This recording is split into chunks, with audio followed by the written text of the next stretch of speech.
Hello po, magandang hapon. Ayan, finally tapos na po itong unit ni ma'am. Ayan po. So nakaraan pa po ito tapos hindi ko lang mapuntahan. Gawa ng marami rin po kasi akong inaasikaso. Meron po kami mga ocular visit. So ayan, itatry ko pong itotal yung ibang pong mga materials, cost. Kasi yung iba pong mga accessories, si client po ang bumili. So, ito po yung kanyang front extension, naka-deco stone. Meron tayong moldura na nilagay. Tapos yung gate design kay ma'am yan. Tapos meron na tayong ilaw. Yung ibang ilaw, si ma'am po ang bumili. Ayan. Tapos meron tayo ditong drainage. Ayan po. Ayan. So, isang main gate, tapos isang pedestrian. Ayan po. Tapos, nakaraan, naglinis na rin po ang team dito. Nalagyan, parang pinasukan lang ng alikabok. Andito yung, kasi malakas yung hangin eh. So, ito po yung tiles ni ma'am dito sa may front extension. Dito po, 40 by 40 po talaga ang prepared namin. Ayan. 40 by 40 yan. Ito po yung ating septic. Ito po yung clean out. Tapos, dito yung laundry area. So, ito, si ma'am po bumili niyan. Dapat po yan sa bathroom kasi nalalakihan siya.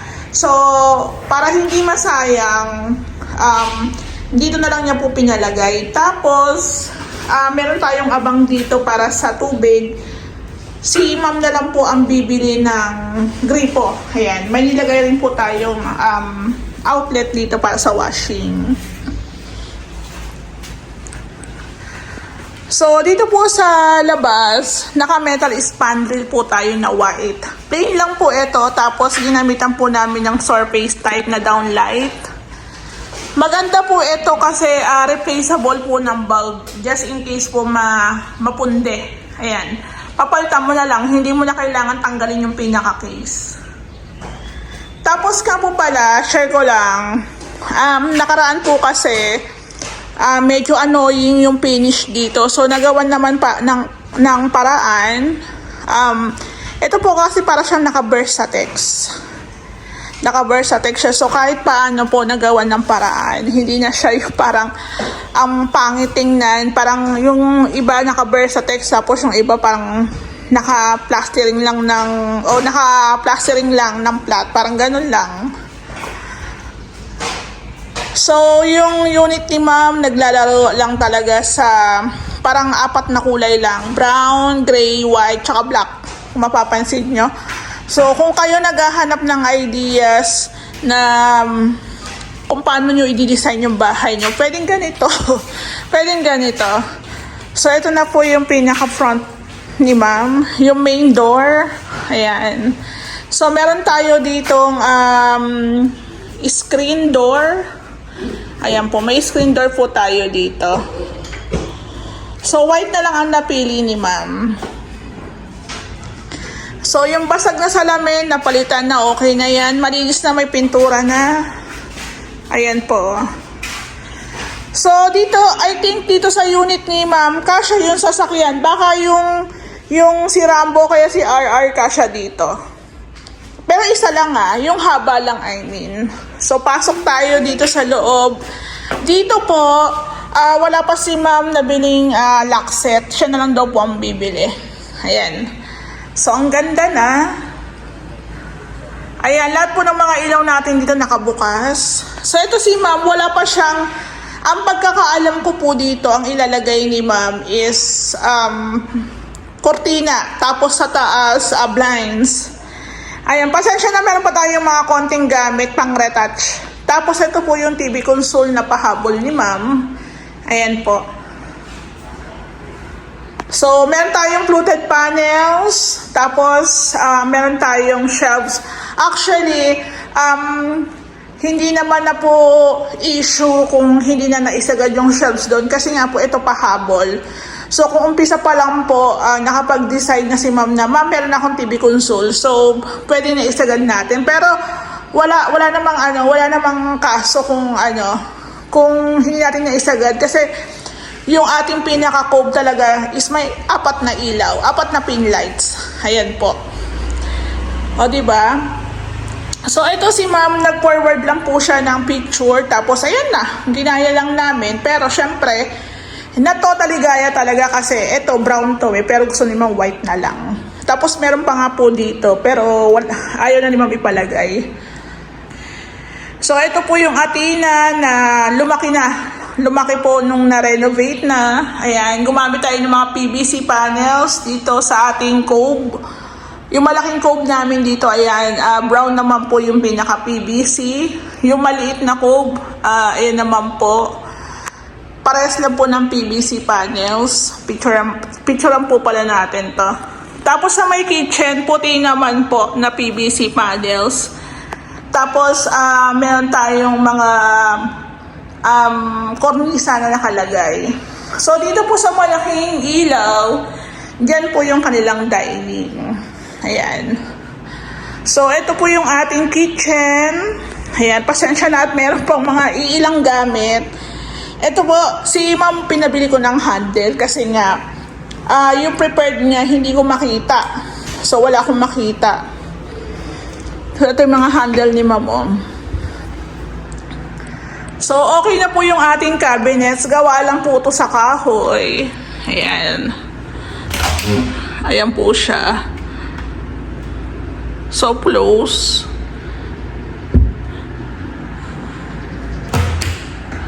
So, meron tayong ibang mga kliyente na kahit modern na, aluminums, uso na, PVC, mas gusto pa rin nila yung kahoy.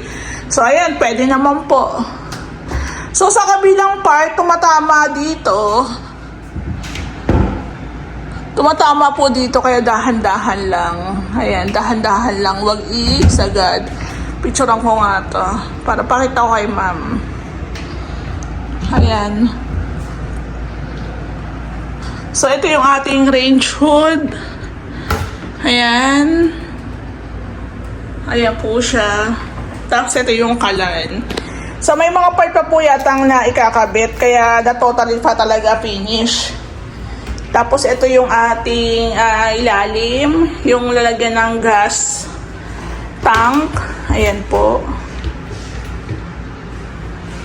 Tapos, ito yung drawer natin. Ito yung cutlery. Ayan, so close naman tayo dito. Ayan po. Tapos, ito pong malaki na to is pantry. Ayan, pantry po ito. Ayan, pantry.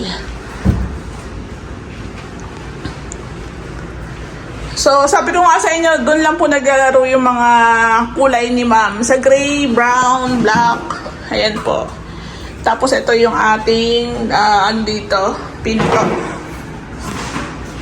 So, may mga napansin niya kung kailangan pang linisan, punasan. Ayan, no, pintura dito. Kailangan punasan. Tapos, naka-screen door din po tayo dito. Picturean ko lang yung ating sampayan. Ito po yung additional ni ma'am sampayan po to. Ditiklop po ito.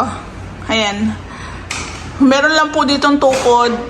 2, 3. Sa isa lang siya nakatukod, pero yung dalawa hindi.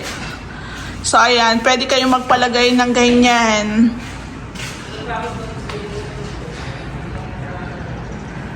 So, meron pa tayong mga ilang gamit dito kasi alam ko may mga ipapa-install pa si ma'am. So, ito nga po hindi pa nalilinisan, no? Ayan, halos okay na.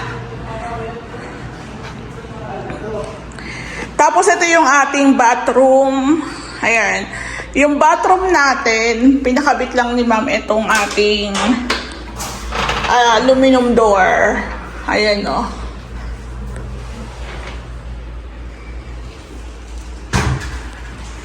So, may mga hindi pa napipiksire. Ito yung ating switch dito. Tabi po. Ayan. So, meron tayong shower enclosure. Ayan. Okay na to. Itong isa nakapix. Okay. Ayan, ito yung ating shower. Meron pa si Mami kakabit dito na, tawag dito, yung kanyang heater. Ito po yung ating floor drain. So, ito. So, may mga ipipix pa po si Ray. Kasi may aayusin din po dito. Ayan, so pinalitan. Kasi nga po masyadong mababa yung nabili ni Ma'am, so papalitan. Ayan, ito yung salamin. So, ang ganda, diba? Ayan, tabi po. So, papalinisan na lang po ito. Yung ibang mga hindi pa nalagyan ng tile grout, ito tile grout. Ayan po. So, dito naman po sa taas, ayan po yung staircase. Sa page ko, maraming nagreklamo, mataas daw, matarik. As is po kasi ang mga hagdan dito sa Lumina. So, kami po finishing lang. Hindi po kami ang gumawa ng hagdan. So, ito po is pinalapad lang namin. Nilagyan namin ng tiles, nilagyan namin ng cover. Ayan, ganun lang. Pintura. So, dito po sa taas, meron tayong 3 kwarto. Ayan. Meron tayong chandelier dito. Ayan po. 3 kwarto. Ayan, ito yung una. O, diba? Ganda. So, naalikabukan lang. Kailangan lang linisan. Papalinisan ko na lang po ito. Yung second room. Ayan po. Yung ilaw nga po pala ito. Ayan. Ayan po. Tapos dito. Ayan. Ang ganda. Naka-PVC panels din po tayo dyan. So, blinds, wala pa. Ang ganda po, di ba? Ito yung third room. So, 2 kwarto dito. Meron 2 window type na AC. Ayan. So, kailangan nakaabang na rin po yung inyong window type. Kasi nga, sa amin kasama na yan eh. So, ang kulang na lang ni Ma'am dyan yung ating, breaker. Ayan. Siya na lang daw ang bibili. So, ito, isasaksak po yan dito. Kailangan natin ng breaker. Ayan, di ba? Ang ganda. So, ito, yung turnover po ng ating na-SF, 2 kwarto lang po yan. Tapos, isa rin po sa nababash sa akin sa page. Yung page po natin, road to 230,000 na po. Ayan, road to 230,000 na po ang ating Sir Ray House Makeover. So, marami akong nagba-viral na post. Isa na rin po dito yung ating hallway grills. Ayan, hallway grills. Bakit naglagay ng hallway grills? Eh, wala namang bintana doon. Sa mga Angeli SF meron. Sa Athena, wala. So, isa sa reason ko kung bakit sinasuggest ko yung pa-hallway na yan. Kasi po, pag sagad po yung ating partition dito, mahirap pong mag-akyat ng gamit. Let's say si Ma'am mag-aakyat po ng bed foam. At least dito po, merong mag-aabot ng gamit. At saka ito po access for expansion na po yan. Let's say si Lumina ay i-turn over na sa atin to, mawala na yung developer natin. Ito pong likod. Ito po likod natin, nasa halos 2 meters pa po yung lapad. At pagdating ng araw, gusto ni Ma'am ipa-extend na yan at pwede na rin ipa-extend. Let's say, pagdating ng araw, hindi na tayo hawak ng developer na pwede na siyang i-extend. Pwede na po si Ma'am magpalagay dito ng kanyang sliding. Diba? Sliding o kaya access niya dyan, papunta po dun sa pinakalikod. So, no need ka nang magbutas dito sa kwarto. Diba? Hindi mo nagagalawin yung kwarto na ang ganda-ganda, diba? So, minsan, hindi kasi nila alam, lalo na yung mga hindi nakapollow, panay lang ang react. So, minsan, kasi kami alam na namin as contractor, na pagdating ng araw, may purpose to. May purpose po ito. Sa ngayon, pwede ni ma'am lagyan ng altar.